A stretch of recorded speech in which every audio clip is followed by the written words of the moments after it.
Богу. Слава Богу. Спасибо. Спасибо, ребята. Пожалуйста, пока ты еще на ногах, поприветствуй соседа, скажи, что Бог любит тебя. Скажи это от сердца. Скажи, улыбнись, ободри. Мы в Доме Божьем, и здесь среди нас Господь. Слава Господу. Слава Богу, драгоценные братья, сестры, церковь. Добрый день. Утро, язык как-то не поворачивался сказать уже. Добрый день.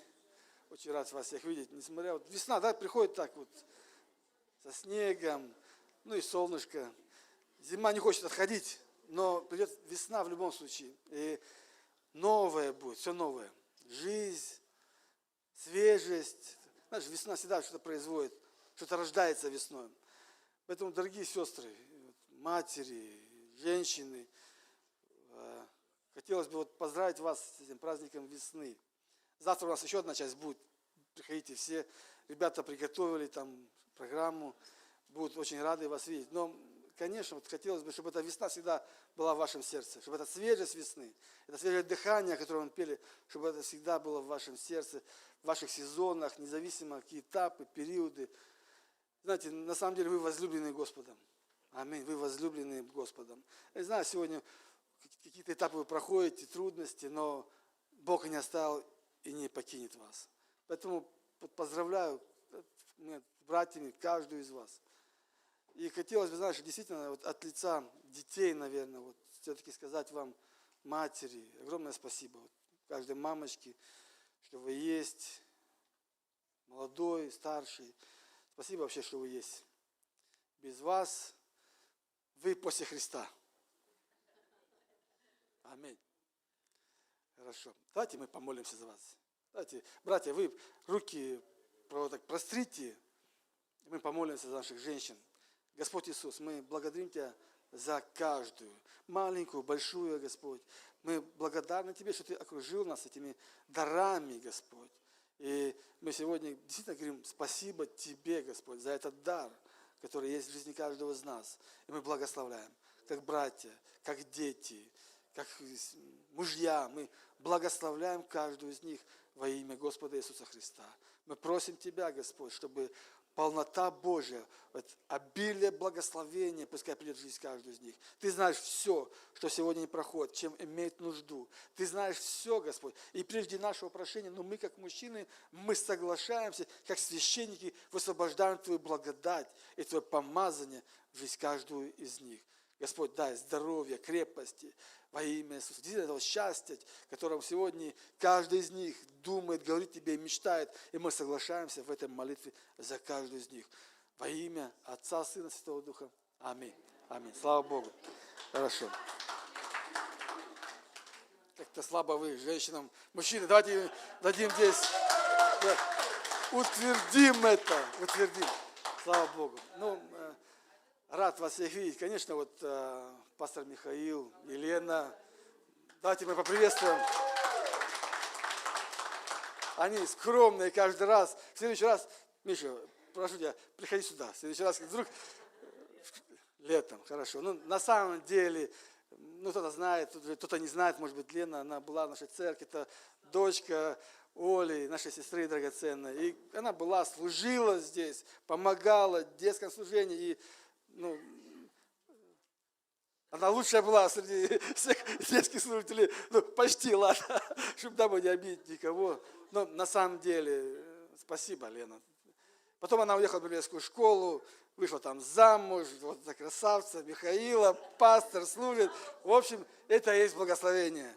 Поэтому мы рады вас видеть, всегда рады. Это в какой-то степени тоже и ваш дом, я так понимаю, здесь. Поэтому наши двери всегда открыты для вас. Слава Богу. Хочу именинников еще пригласить. Именинников, которые в том месяце. И у кого уже было день рождения, пожалуйста, выйдите. В феврале и у кого уже в марте было. Мы все равно, у нас есть эта добрая традиция, мы благословляем, молимся. Не стесняйтесь, именинники, кто есть здесь, выходите. Вот. Слава Господу. Вот они. Да. Правильно. Аминь. Это зрелость говорит. Запишите, молитвы много не бывает. Вчера как раз вас в библейской школе учили об этом, да, церковь? Хорошо, дорогие, понятно, что уже прошло, понятно, что вы уже отпраздновали, но тем не менее, мы каждого хотим поздравить. Каждого. Вот пускайте вот те слова от сердца пророческие, которые были поздравления в вашу жизнь, в ваш дух, пускай это вот не просто там, это реальностью станет для вас.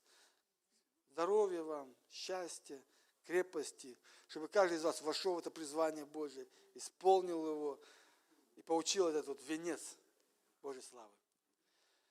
Хорошо, давайте встанем, церковь, мы встанем, помолимся. Господь Иисус, мы благодарим Тебя за каждого, Господь, за каждую сестричку. Мы благодарны Тебе за каждого брата, за этих именинников, Господь. Спасибо Тебе, Небесный Отец, мы молимся во имя Иисуса Христа. И мы благодарим Тебя, и мы благословляем, Господь, как церковь. Мы высвобождаем Твое помазание, Отец, вот в жизнь каждого, дары Святого Духа, мудрость, Отец, силы духовные, душевные, физические, Отец, в материальной сфере. Ты знаешь все, Господь. Мы сегодня просто высвобождаем покров Твоей благодати в жизнь каждого из них. И мы благодарим Тебя, великий Бог. Прославишься Ты через каждого. Мы молимся, Господь, во имя Иисуса Христа. Боже, пожалуйста, почти их. Почти в силе и славе Своей. Как это можешь делать только Ты, Господь. Во имя Иисуса Христа. Мы благодарим Тебя и благословляем. Аминь. Аминь. Слава Богу.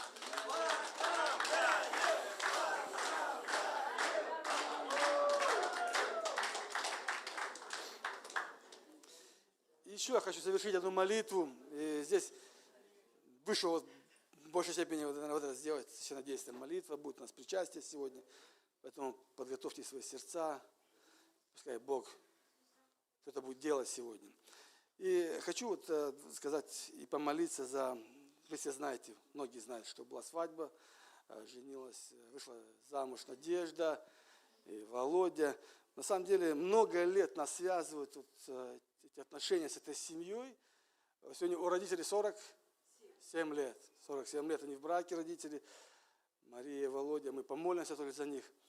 И действительно, я с теплотой отношусь к этой семье. Они тоже служили очень много лет, помогали молитвами. И не только молитвами, на самом деле. И сегодня вот они расписались, входят в семью. Да, я понимаю, что я с печалью смотрю, когда люди, как священник, я смотрю, когда люди вперед пускают не Бога, а как-то по-другому идут. И Библия об этом четко говорит, и вы все это знаете. Я не хочу давать оценку сейчас, но хочу помолиться за них, чтобы дальше их вел Господь. Чтобы дальше, чтобы они все равно, этот шаг, который они сделали, я верю, это шаг к исправлению, я верю, что это шаг к Богу. Не просто, Виталий хорошо сказал, что есть два взгляда, есть человеческий взгляд и есть Божий. Чтобы Божий взгляд, он доминировал, чтобы он был, чтобы Бог, и это основание. Знаете, наследство захвачено поспешно, это проблема. Но Бог в силе изменить, исправить, дать, он всегда Бог шансов. Поэтому там, Володя и Надежда, встаньте, пожалуйста, мы помолимся за вас. Детишки, и мы, я верю, что у вас, ваша судьба в ваших руках. Поймите, даже не в Божьих. Мы говорим, Бог, это она в ваших руках. Но позвольте Богу писать в вашей жизни и в вашей семье. Аминь. Господь Иисус, мы молимся за Владимира, как за священника, как и за мужчину. Отец, расшири его сердце для каждого из них, для Надежды, еще больше для этих детей троих. Мы просим Тебя, Отец, чтобы он был достойным примером, чтобы Господь, он духовно был крепкий, сильный, помазанный человек, который мог взять помазание с неба и дать этой семье.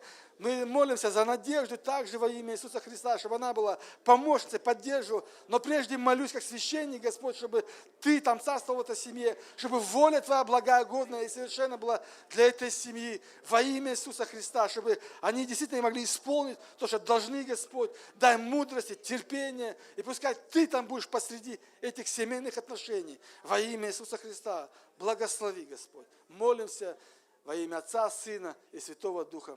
Аминь. Аминь.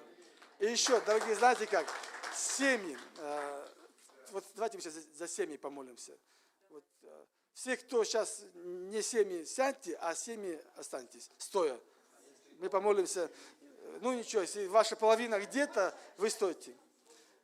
Господь Иисус, мы благословляем, Отец, сейчас эти семьи. Боже, как в книге Деяний мы видим, это огонь Божий, который был там, когда они молились, я молюсь, чтобы это огонь Божий был над каждой семьей во имя Иисуса, чтобы это было место Божьей славы, Господь, Твоего присутствия, Твоего почтения, Господь. Пускай, Отец, Твое Слово там будет законом, Господь. Пускай не философия мира, не какие-то понимания человеческие, но Твое Слово, которое абсолютно, оно пускай для каждой семьи будет. И пускай там будет больше любви, прощения, смирения перед Тобой и друг перед другом, Господь. Пускай дела плоти не доминируют, но Дух Святой, благослови и помажь их сердца, слышать друг друга, понимать друг друга, Отец, и поощрять, покрывать любовью во имя Иисуса Христа. Молимся, Господь, благословляем каждую семью. И также молюсь за тех, которые сегодня нету семьи, но они сегодня говорят, думают, мечтают, молятся. Мы также соглашаемся вместе с ними, Господь. Пускай в церкви рождаются семьи. Пускай действительно, Отец, Твоя воля благоугодна совершенно для каждого человека. Она будет исполнена во имя Иисуса Христа. Аминь. Аминь. Хорошо, слава Богу. Все. Пока все. Пока все. Теперь поговорим о Слове Божьем. И, вернее, поговорим о вере. И знаете, тема веры вообще такая, она актуальная, она важная тема. В принципе, все в Писании важно. Все. Сказать это или это, выделить, наверное, не будет совсем правильно, но вера, написано, что Иисус, когда придет, Он будет смотреть, искать в людях что? Веру. Поэтому хочу сегодня поразмышлять о вере на основании одного евангельского местописания. Почему? Потому что вера от слышания Слова Божьего. Аминь. Давайте откроем Марка, 2 главу, с 1 стиха. Хочу просто, чтобы мы поразмышляли и подчеркнули какие-то моменты, некие истины, которые помогут нам вот возрастать в этой вере. Потому что нам нужно жить в вере, ходить в вере, стоять в вере. Аминь. Поэтому эту веру можно растянуть. Она написано, горчичное зерно, оно может быть больше. Поэтому будем сегодня ее растягивать. 1 стих гласит. Через несколько дней опять пришел он в Капернаум. 2 глава, 1 стих Евангелия от Марка. И слышно стало, что он в доме. Тотчас собрались многие так, что уже и у дверей не было места, и он говорил им слово. И пришли к нему с расслабленным, которого несли 4. И не имея возможности приблизиться к нему за многолюдством, раскрыли кровлю дома, где он находился, и, прокопав ее, спустили постель, на которой лежал расслабленный. И Иисус, видя веру их, говорит расслабленному: «Чадо, прощаются тебе грехи твои». Тут сидели некоторые из книжников и помышляли в сердцах своих: что он так богохульствует? Кто может прощать грехи, кроме одного Бога?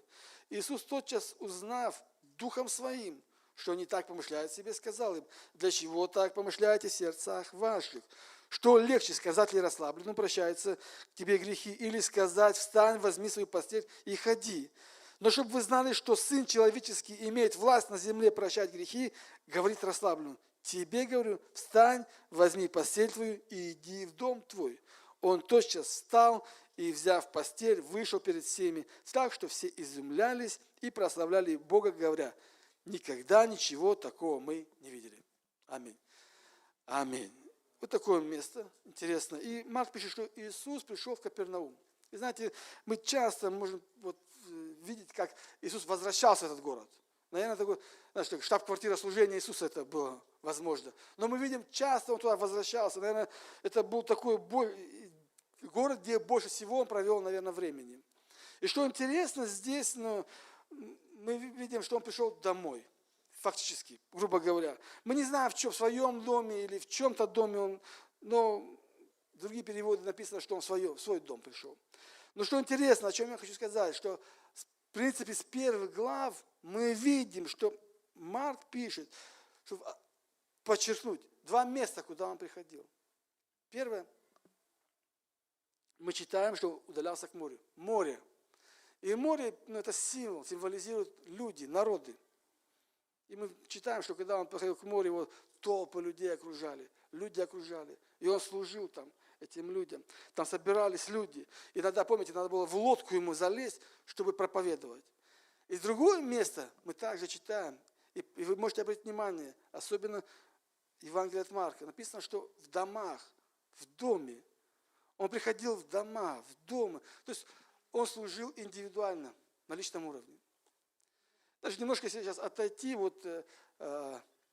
хочу сказать, мне хотелось целая проповедь, чтобы мы были странноприимственными, чтобы мы открывали дома. На самом деле, когда часто я пишу, я не вижу церковь отклик у вас, когда там люди приезжают, когда гости, когда служители, когда пастора, мы как-то закрываемся.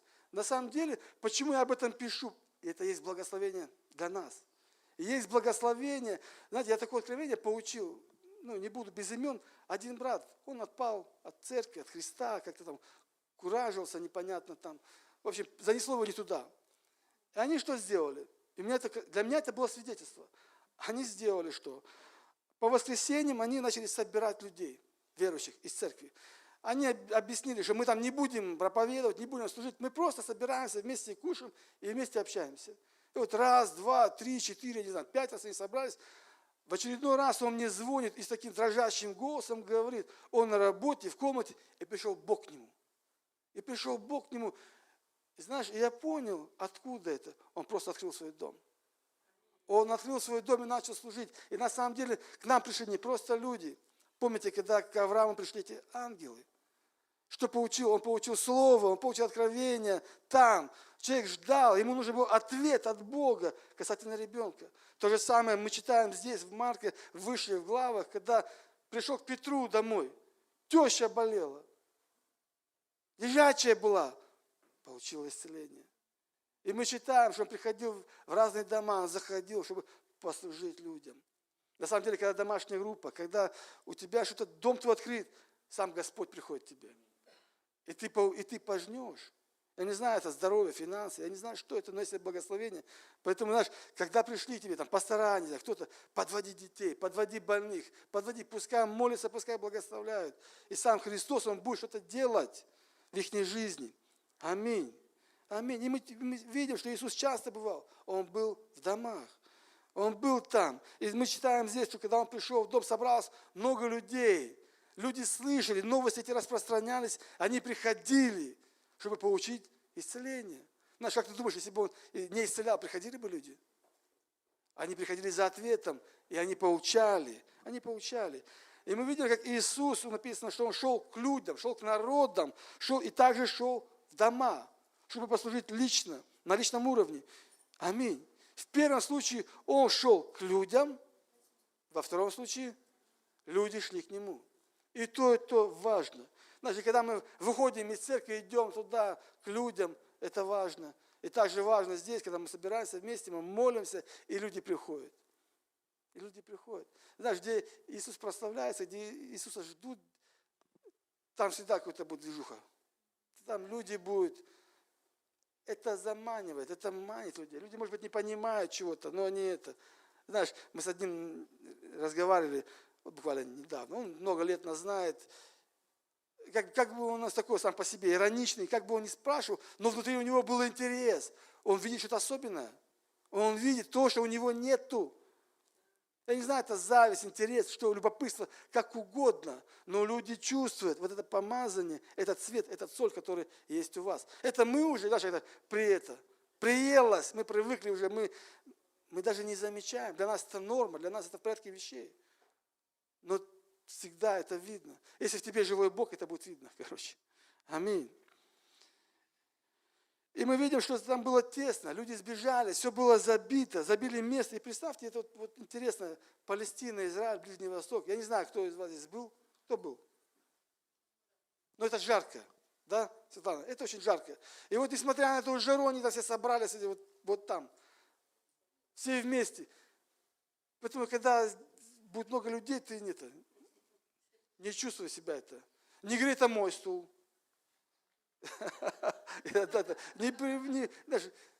Дай. Не думай, что это будет дискомфортно, жарко, может быть, но люди не роптали, не бунтовали, они там знаешь, Они просто слушали Слово. Они знали, зачем пришли. Аминь. И знаете, что интересно? Мы видим, когда он учил людей в доме, пришли 4 человека. Мы слышали неоднократно, много раз эту историю. И на самом деле, если откровенно, я не уложусь там в эти здесь можно копать, копать и копать. Но просто вот они принесли это парализованно. Дом буквально забит. Они попытались дверь, не смогли. Потом у них безумная идея, представь. Они полезли. Сейчас представь, я здесь стою, штукатурка сыпется, 4 лица такие. И они спустили его. Ну представь, вот просто представь. Дорогие, нам важно смотреть, между строк читать Библию. Не просто, а между строк. Представь эту картину. И вот 5 вещей, о чем я хочу здесь подчеркнуть. Первое. Веру должно быть видно. Скажи, веру должно быть видно. Аминь. В 5 стихе написано: Иисус, видя веру их. Иисус, видя веру их. Написано, Иисус увидел веру. Мало того, он увидел веру, мы говорили, он будет искать эту веру. И вот 4 человека затащили 5-го. Я не знаю, это были друзья его, это были родственники его, знакомые, я не знаю. Но я предполагаю, что у них были отношения. Давайте мы остановимся, братья, вот друзья это были. Хорошо? Я буду так говорить, друзья. И вот 4 друзей, они принесли этого человека, он заболел, его парализовало.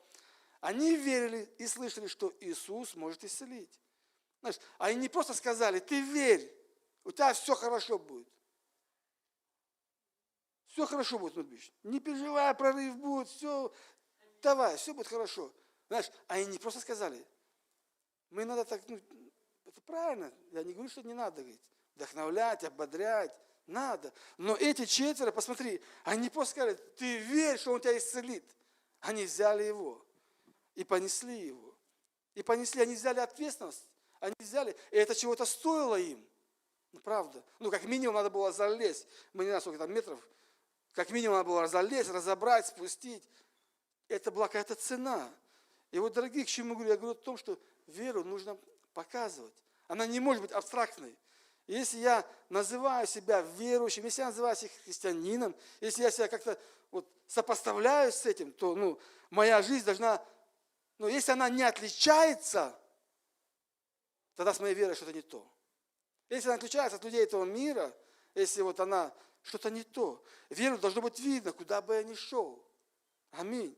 Моя жизнь должна отличаться, мои слова должны отличаться, мое поведение должно отличаться. Все, что я не делаю сегодня, все, что я не делаю, работаю я, потолки тяну, не знаю, бизнес я строю, служу я, семью я строю, детей воспитываю, что угодно. Все, что я не делаю, должно отличаться от людей этого мира, от философии, от понимания этого, о чем мы говорим, человеческого взгляда.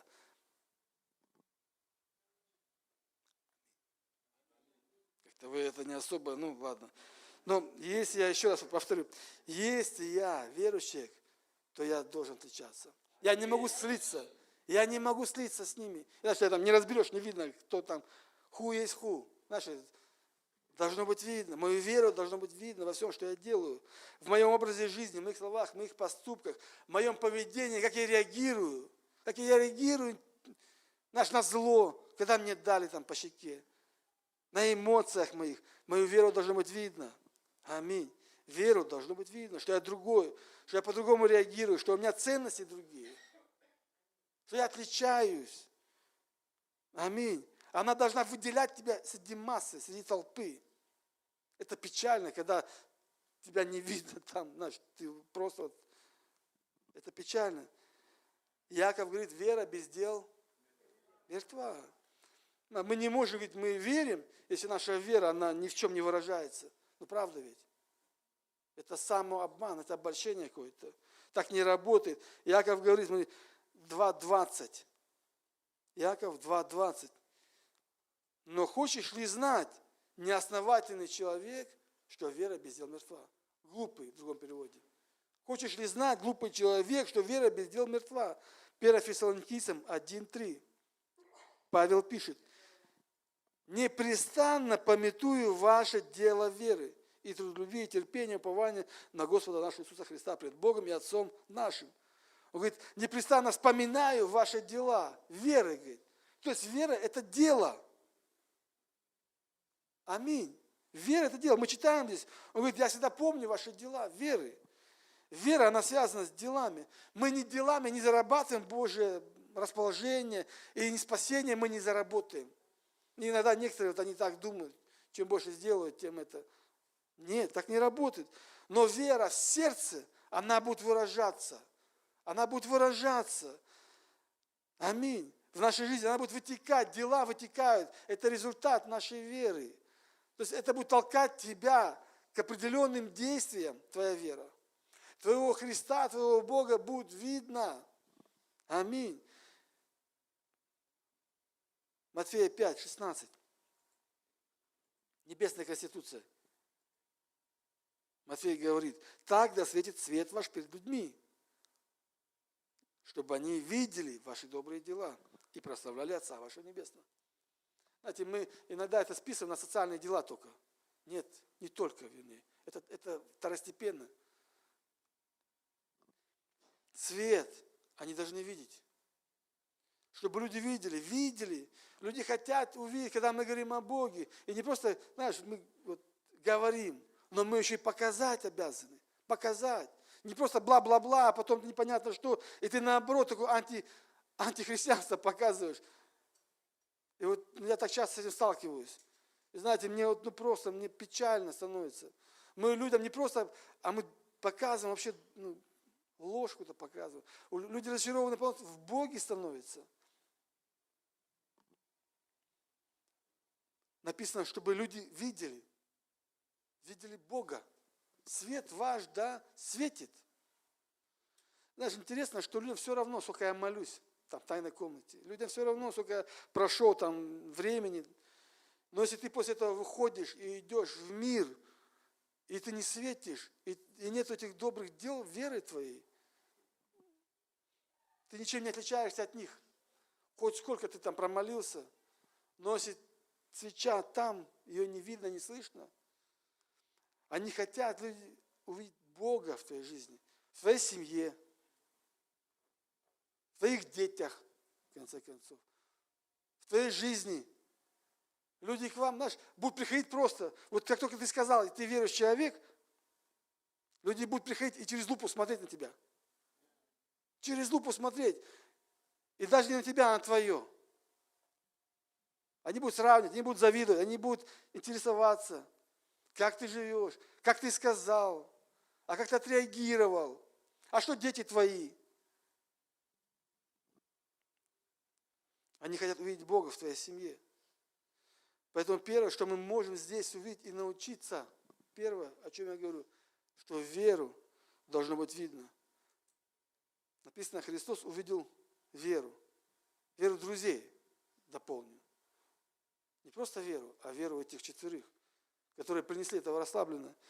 Так вот, я хочу второе сказать. По вере близких человек может быть прощен и исцелен. Тоже 5 стих мы читаем сейчас. Давайте еще раз прочтем его. Иисус, видя веру их, говорит расслабленному: чада, прощаются тебе грехи твои. Интересно, да? Тоже 5 стих. Иисус, видя веру чью веру он видел? Их. Это слово их. Больного произвел? Нет, не больного. Их он увидел. Знаешь, я не знаю, была у него вера, вообще был он способный верить, адекватно он был. Я не знаю, в своем уме или без сознания. Писание не говорит нам. Но суть, о чем мы читаем здесь, что Господь увидел не его веру, их веру он увидел. Веру друзей. И знаешь, дальше, и простил этого человека, и исцелил. И исцелил не по его вере, а по вере их, по вере этих друзей, по вере этих братьев, по вере родных. Знаешь, и бывает так много этих случаев, ситуаций и обстоятельств. Я недавно, знаешь, пришел, вот такая шишка, опухоль, вот на той неделе, вот такая у человека, я не знаю, больше, чем мой кулак. Он так сидит, так нога у него. В глазах паника, страх, дух вот этот, знаешь. Вера была там? Нет. Я не видел веру там. Я не видел веру. Но я увидел веру в тех, которых позвали меня. Его племянницы, сына. И я говорил, знаете, о чем там? Я говорил им, ну, и ему, конечно, ему, но и им. Чтобы они как четверо стали и принесли, потом несли. Я пришел, ушел. Да, Бог, я верю, что Бог исцелил, я верю, я хочу так верить. Я стою об этом, я положил руку, мы молились, провозгласили, отреклись, покаялись. Я говорю, и ему в том числе. И у нас будут такие ситуации, когда человек просто будет не способен верить. По разным причинам. Или ему тяжело, он болеет. И знаешь, когда боль острая, горит, ну согласись, тяжело верить. Тяжело. Нам легче за кого-то, но за себя сложно бывает. И разные обстоятельства нашей жизни. И у нас у всех бывают такие моменты. Мы иногда говорим Богу, вернее людям, верь Богу. Аминь. Правильно. Надо говорить об этом. И мы говорим об этом. Это правильно. Но порой, еще раз говорю, люди не способны верить. По разным, в силу разных причин. Сил нету, не знаю. Душевных, физических, эмоциональных. Что угодно. И знаешь, может быть, это вообще не спасенный, не рожденный свыше человек. Но на основании этого местописания, на основании этого слова, у нас есть вера, у нас есть надежда. У нас есть надежда верить. И я верю, что, знаешь, по вере моей я могу принести этого человека ко Христу. Аминь. Даже если он сам не способен верить, я могу верить. Я могу принести его. Аминь. Мы не знаем, была ли вера это парализована. Иисус, написано, увидел веру не его, он увидел веру друзей. Поэтому огромную силу имеет вот эта вера близких, вера родных, вера родителей. Многие из нас здесь сегодня благодаря силе воскресшего Христа, но кто-то стоял, и во многом степени это твои родные, твои родители. Многие из нас сегодня живы, потому что кто-то верил за тебя, кто-то молился, кто-то ходатайствовал, кто-то пронес через эти обстоятельства, через эти препоны, принес, когда уже все, это не было вариантов пройти, там было все занято, забито, но кто-то взял, пролез там, через эту стену, проломил, пробил, не знаю, там, и спустил. Кто-то стоял. Аминь. Поэтому есть огромная сила, мы должны понимать это. И мы разные периоды проходим. Я не знаю, может быть, сегодня дети там у кого-то брыкаются, уходят от Бога, или ты с этим потом столкнешься. А я скажу, Боже, мы все с этим столкнемся. Мы столкнемся. Это не факт, что здесь они сидят, это не факт, что они потом будут. Сегодня она говорит, я не хочу пойти. А можно я не пойду? Ну да, еще лет 5 я могу сказать, да, нет, говорю, в нашей семье это правило. В нашей семье воскресенье это день Господа. Все. А через 5, 6, 7 лет, как вы думаете? И знаете, они только тогда, когда я покажу эту веру им.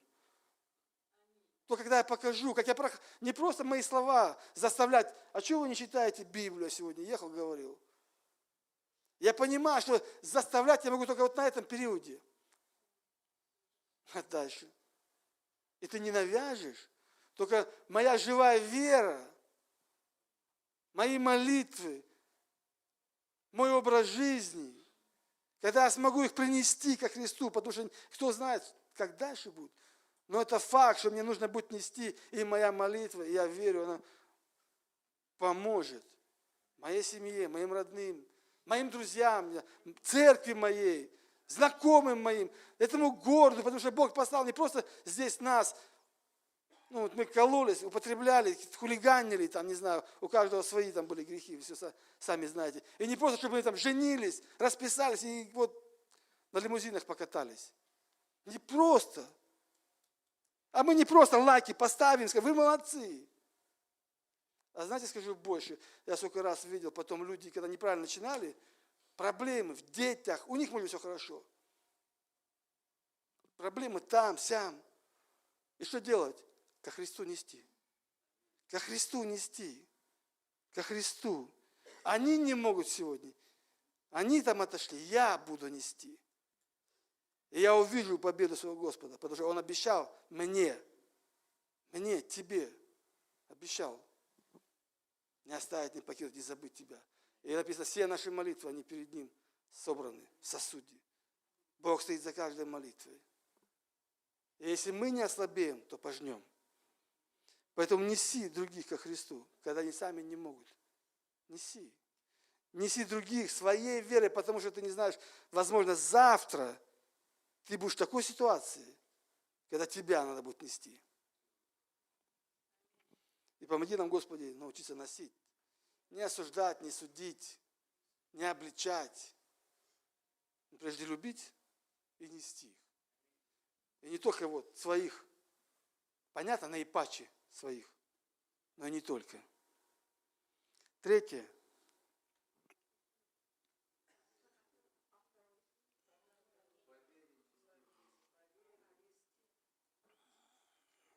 Ну хорошо, спрашивайте, записывайте, молодцы, слава Богу. Все-таки библейская школа декан. И Виталий свое делает, молодцы, очень рад. Кстати, давайте помолимся за них тоже. Если у нас молитва идет сегодня, молитвы, как сказала Библия, много не бывает. Хочу помолиться вот за ваших преподавателей, деканов. Давайте мы благословим. Господь Иисус, мы благодарим Тебя за Станислава, Виталия, благословляем во имя Иисуса. Боже, молимся, Дух премудрости, откровения на них пребывал. Молимся, Дух Святой, чтобы Ты их расширял, давал силы учить, проповедовать, Господь. И пускай это будет с любовью, Отец, во имя. Пусть помажь уста мягко говорить, Отец, но евангельскую истину говорить во имя Иисуса, Господь. Просто веди их, направляй, как команду, Господь. Мы верим, что здесь, в церкви, Отец, будут подниматься учителя, пастора, Господь. И это доброе начало, которое сегодня мы сеем для славы Твоей во имя Иисуса Христа. Аминь. Ну, еще я хочу сказать в адрес их.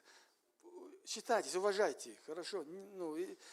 Давайте будем ценить дары. Да, понятно, что мы сегодня учимся, понятно, что мы сами только начали, вот мы, грубо говоря, давайте будем поднимать своих, верить в своих, поддерживать своих. Хорошо? Поэтому, воспринимайте, когда вам в библейской школе говорят, воспринимайте. Третье. Прощение грехов важнее, чем исцеление тела. Прощение грехов важнее, чем исцеление тела. Опять же в 5 стихе он говорит, Иисус, видя веру их, говорит расслабленно, чадо, прощаются тебе грехи твои. Что интересно, дорогие, эти друзья не принесли его для прощения грехов, они принесли его для исцеления тела. Он был болен, они хотели, чтобы Иисус его исцелил. Аминь. Но смотрите, как Бог смотрит, что для него важно. Он посмотрел на этого человека, увидел веру его друзей, хотя они и верили, возможно, в другие вещи.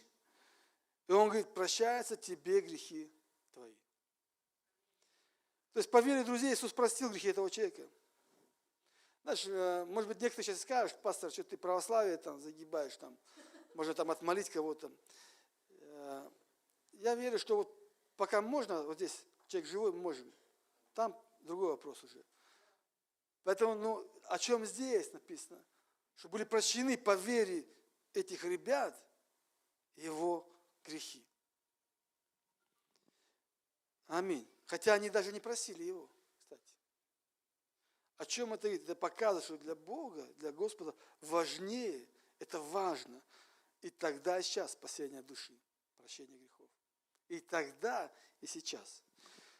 Что для Него самое важное спасение души. Это для Христа имеет первостепенное значение. Вот это. И мы должны понимать эти приоритеты. Хотя они порой кажутся не как наши эти приоритеты и ценности. Но это важно. То есть спасение души это важно для Иисуса. Даже если тело не будет исцелено. Немножко режет. Но мы дальше увидели, что и тело его исцелил. И для него это имеет большое значение.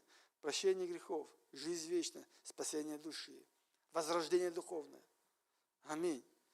Аминь. Знаете, для нас это тоже должно быть важно, церковь, эти вещи. И когда люди не каются, Когда люди не выходят на покаяние, не каются в церкви, в домашних группах. Это проблема. Это проблема, что возникла проблема у этих ребят, которые там сидели и смотрели. Мы дальше поговорим. Они уже привыкли, они уже опытные стали, им комфортно стало, удобно стало, они уже стулья там разобрали, места разобрали все уже. И когда человек, вот, они начали там уже что-то внутри говорить даже. Это проблема для нас. Если мы не рождаем людей, если мы не приводим их к Богу. Ну, я немножко о другом. Это всегда было и есть чудом, когда душа рождается для Господа. Библия говорит, что человек, когда он переходит из царства тьмы в царство света, что мы становимся детьми Божьими, возлюбленными, детьми. Меняем гражданство, как говорят. И вот первое, что Иисус делает по вере друзей, когда сам человек, он был, может быть, и не способен сказать: Господи, прости меня, прими меня, он прощает ему его грехи, чада, прощает эти грехи по вере этих друзей. Даже он даже не просил, возможно, он был вообще, мы не знаем, говорил он, не говорил, парализованный был, расслабленный. Но Иисус, даже если целое не исцелено, он простил его грехи. Хотя в этой истории мы видим. Знаешь, я к чему говорю? В одном месте, помните, написано, что если тебя соблазняет глаз, выколи, отсеки. То есть он говорит, что толку, другими словами, говорит, ты будешь здоровый, красивый, здоровый, но вот в ад пойдешь. А в толковании, знаете, как написано в толковании этих стихов, что даже лучше умереть и в болезни, но в жизни вечно оказаться. В другом месте написано, Матфея 16, 26. Какая польза человека, если он приобретет весь мир, а душе своей повредит? Или какой выкуп, написано, даст человек за душу свою? Какая польза нам будет там?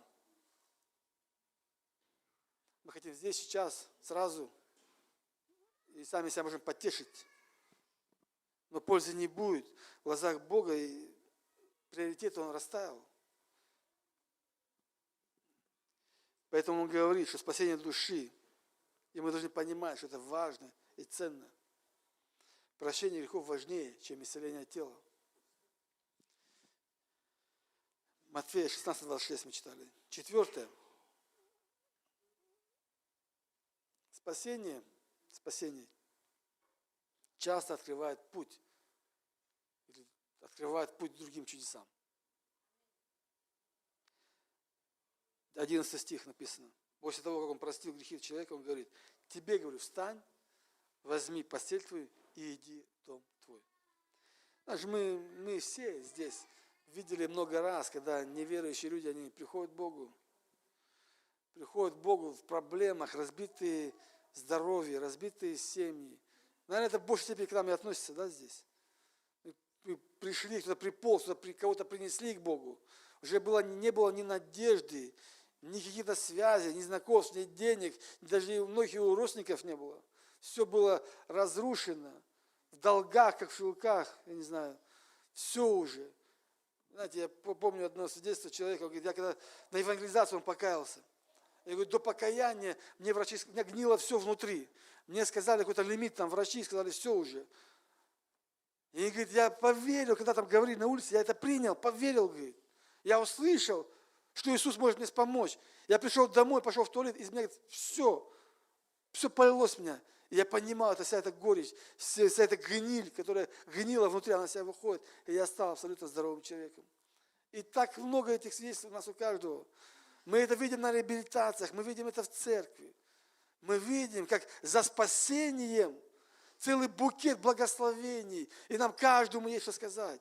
Есть каждому что сказать. Сегодня ты живой, здоровый. Сегодня Бог благословил тебя, не знаю, семьей, там, возможностями, знакомствами, связями, руки, дела, работа, долги раздал там. Или раздаешь, по крайней мере, выходишь. Как один брат мне все время ноет, у него там было долгов куча. И все время ноет. Ну а с другой стороны, посмотри назад, говорю, уже не 1 миллион, уже 200. Еще год-два, и ты выйдешь, говорю. Ну так ведь.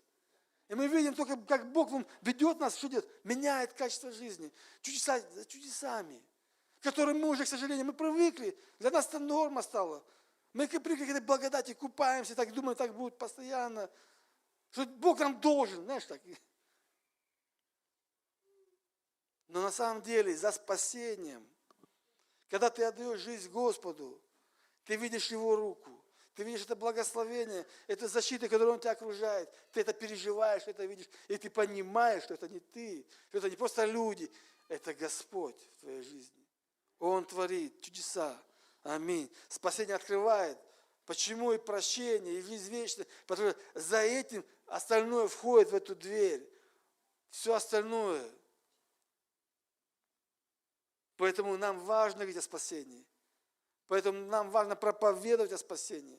Приводить людей к Богу, ко Христу, а кого-то и принести, а кого-то и убедить. Аминь. И чудеса будут происходить, как в жизни нашей и ихней. И последнее, о чем я хочу сказать. Есть вещи, которые мы узнаем только на уровне своего духа. 8 стих, 2 глава Марка. Иисус, тотчас узнав духом своим, написано, что они так помышляют себе, и сказал им, до чего так помышляете в сердцах ваших? Помните, мы коснулись немного об этом. Когда он сказал, что прощают все грехи, все те, которые уже приелись, все у них комфортно стало, у них опыт, они зрелые, они много лет там уже, все они в каком-то обольщении. Они начали, написано, эти религиозные люди, осуждать. Внутри начали. Они даже не стали говорить. Они начали думать, что он там себе позволяет, этот парень. За кого он себя возомнил. Что он себе придумал там. Бог может только прощать. Кто он такой? И написано, что Иисус, он узнал духом своим. Что они размышляли. То есть есть вещи, которые будешь знать только своим духом. Только внутри. Только своим внутренним человеком. Есть вещи, которые ты будешь понимать, что тебе надо сделать, а что тебе не надо сделать. И ты знаешь, и ты, может быть, даже не сможешь объяснить, доказать как-то. Это не будет укладываться в логику, твое понимание, может быть. Это вообще будет нестандартно, может быть. Вопреки твоему смыслу, твоим каким-то определенному твоему опыту, хождению твоему. Это вообще будет новое что-то. И поэтому нам нужно быть гибкими здесь. Знаешь, это может быть вне какой-то логики, какой-то доказательств. Но ты будешь внутри понимать, у тебя будут и знания, Богом данные знания. И не все поймут тебя, и не всегда поймут тебя.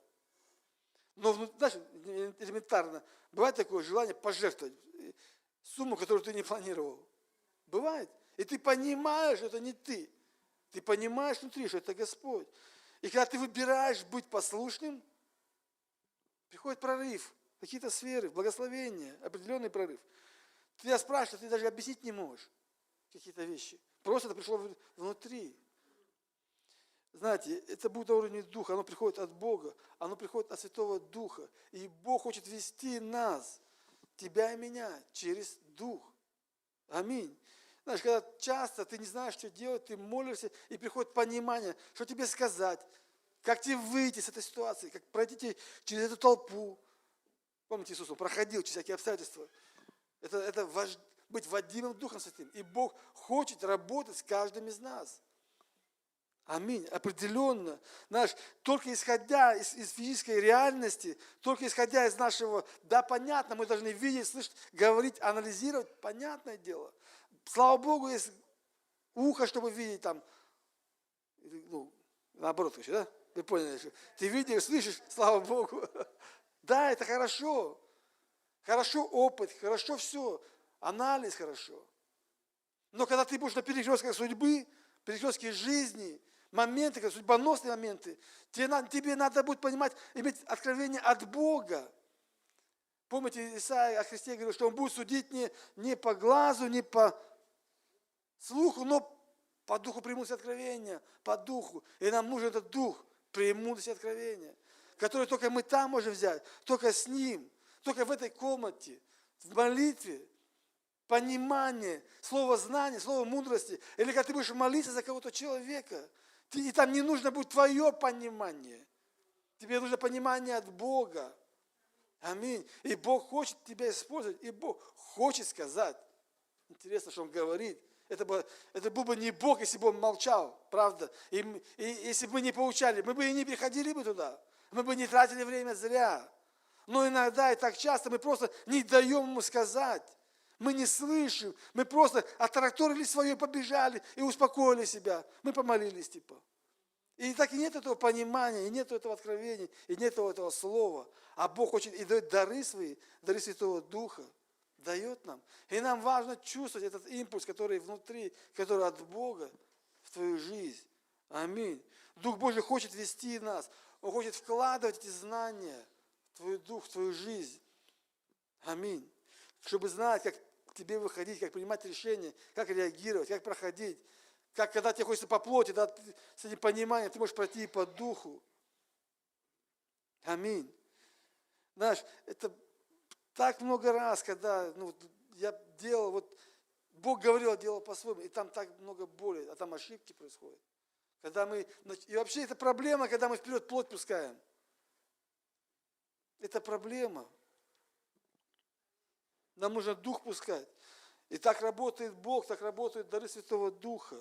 Поэтому нам нужно это все взращивать, чтобы быть водимым Духом Святым. Водимым Духом Святым. Сыны Божьи суть водимые Духом Святым. Аминь. И у нас такое есть благословение идти за руку со Христом, с Его Духом, проходить, служить. Знаешь, если мы будем от себя служить, да я устану, да мы разочаруемся, мы просто руки опустим. У нас все ограничено, но Бог дает, снаряжает нас. Никогда не сомневайся за смирением, за послушанием. Его слово всегда будет прорыв, всегда будет победа. Бог, Он за свое слово ответит. Аминь. Поэтому, на основании этой истории мы можем так много научиться. И это всего лишь 5, я не знаю, сколько, 25 или 125 здесь можно пунктов подчеркнуть. Просто о чем я говорю, пусть Бог говорит наш дух и нам поможет принять это, принять. Чтобы мы были не просто, знаешь, забывчивыми слышателями, но исполнителем слова. Чтобы мы могли растворить слово верой. Тогда будет плод в твоей и моей жизни. Тогда Христос придет и скажет: я увидел веру, ты молодец. Ты не только начал, ты еще и закончил. Помните, они потерпели кораблекрушение в вере. Знаешь, это для нас всех актуально. Мы можем потерпеть кораблекрушение в вере. Поэтому взращивай себе это. Молись, чтобы Бог тебе дал эту веру. Не просто веру, еще дар веры. Верить невозможно, видеть невидимое. Несуществующее называть как существующее. Нести, быть человеком веры, быть человеком послания, быть человеком прорыва, влияния. Бог все дал тебе для этого. Все дал. Не исповедуй свою жизнь какие-то слова неверия. Не исповедуй, не говори. Следи за своими устами. Ты человек Божий. Да, может быть, ты еще многого не знаешь, но не смотри себя по-другому, смотри на себя по-другому. Говори то, что ты знаешь. Ты только открывай уста, а Бог будет использовать. И ты будешь удивляться, откуда это. А это Господь. Аминь. Давайте встанем. Господь Иисус, мы благодарим Тебя.